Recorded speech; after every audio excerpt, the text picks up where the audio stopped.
What do you think of when you hear the term diversity? Maybe you envision a group of people. Maybe you think of a policy or an initiative at an organization you're familiar with.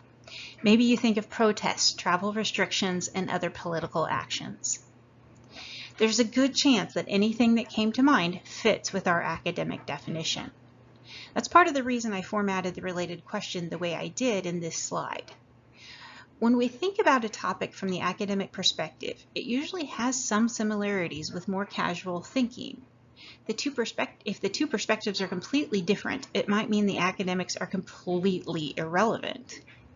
At the same time, though, the academic perspective can help us deconstruct or dissect and analyze a topic, so it can result in a different understanding than more casual thinking does.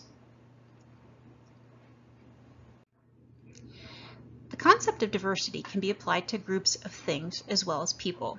It really just refers to the amount of variety. And sometimes when I get overwhelmed thinking about all of the implications of diversity with people, I think about food instead, hence the graphics. Anyway, when we think about what it means for a group to be diverse, sometimes the first thing that comes to mind is demographic characteristics. They're often the most visible characteristics that can vary. There are also a number of characteristics below the surface that can vary, though. We'll learn more about those specific types of characteristics in the person job fit module.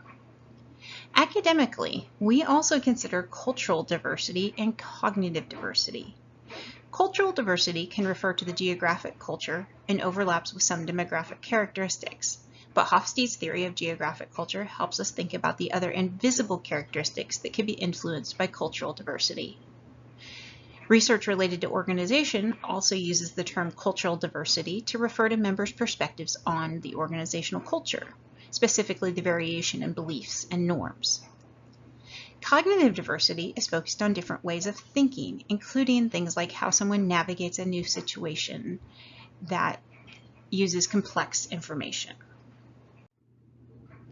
In addition to thinking about diversity related to visible versus invisible characteristics, we can consider whether a group is diverse on characteristics related to the task at hand or on characteristics that influence the social dynamics of a group. The task-related characteristics influence person-job fit, and the characteristics that influence social dynamics relate to person-organization fit. The table in this slide is included in the newest edition of the textbook and includes examples of the characteristics in each category.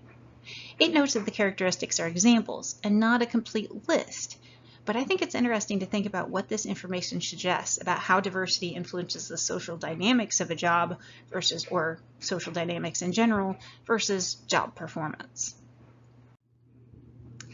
In thinking about diversity that influences social dynamics and therefore person-organization fit, it's also important to consider characteristics like family status, sexual orientation, gender identity, and political views, as well as other socio-demographic characteristics.